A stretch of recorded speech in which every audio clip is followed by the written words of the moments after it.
Assalamualaikum warahmatullahi wabarakatuh. Perkenalkan, nama saya Ilham Widiansyah, saya dari program studi Sistem Informasi. Di video kali ini saya akan membahas topik yang paling menarik ya, dan juga menantang dalam sistem operasi, yaitu ada deadlock, sinkronisasi, dan juga konkurensi. Cukup menarik bukan? Mari kita bahas.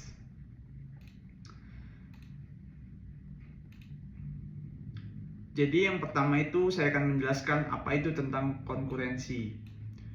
Konkurensi adalah kemampuan sistem untuk menjalankan banyak proses atau thread dalam waktu yang hampir bersamaan. Dengan semakin berkembangnya CPU multi-core, konkurensi menjadi sangat penting. Lalu ada masalah di race condition. Salah satu masalah yang paling besar dalam konkurensi itu ada race condition.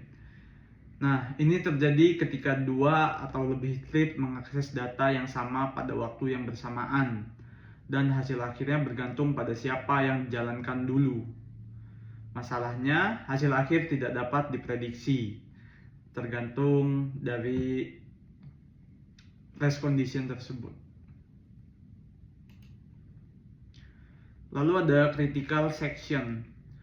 Critical section ini adalah bagian kode yang tidak boleh dijalankan oleh dua thread pada waktu yang sama. Jika hal ini terjadi, data bisa rusak. OS itu menyediakan mekanisme untuk mengamankan critical section. Nah, ini kita masuk ke mekanisme sinkronisasi. Mekanisme sinkronisasi digunakan untuk mengatur urutan eksekusi thread. Beberapa contoh mekanismenya itu ada 4. Yang pertama ada mutex. Mutex ini hanya satu thread yang boleh masuk ke critical section. Yang kedua ada semaphore, yaitu alat yang mengatur antrian thread. Yang ketiga tuh ada monitor. Monitor ini objek yang menyediakan metode sinkronisasi otomatis. Dia seperti memonitoring ya, dia bukan monitor pada layar, beda. Lalu ada condition variables. Sinkronisasi berdasarkan kondisi tertentu, tergantung pada kondisinya. Lalu kita masuk nih, apa itu deadlock?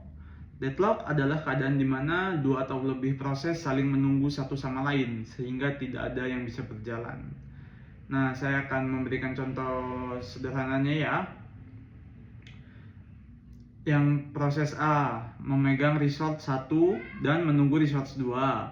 Sementara proses B memegang resource 2 dan menunggu resource 1. Jadi kayak saling tunggu gitulah prosesnya. Yang ini selanjutnya ada 4 kondisi deadlock. Yang pertama tuh mutual exclusion. Hanya satu proses yang bisa menggunakan resource. Yang kedua tuh ada halt and wait. Proses memegang satu resource dan menunggu resource lain. Yang ketiga tuh ada no preemption. Nah, ini resource tidak bisa diambil paksa.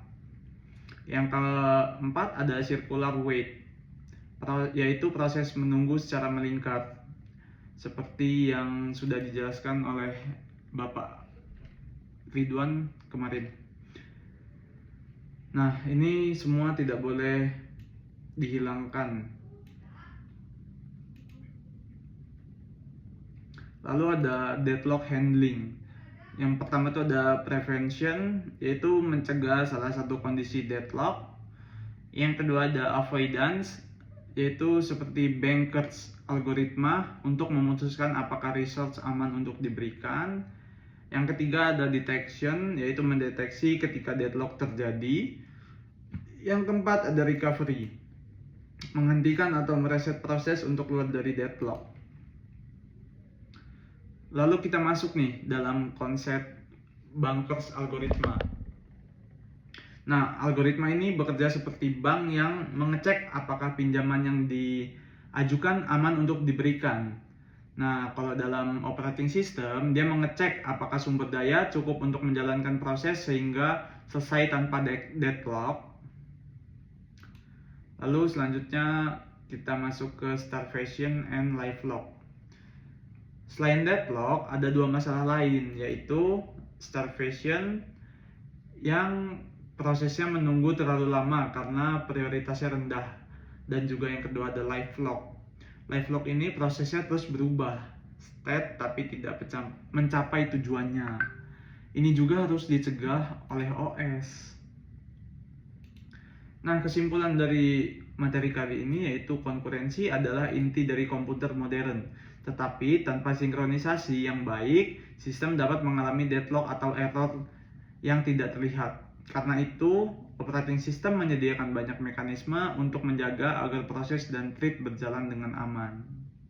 Terima kasih.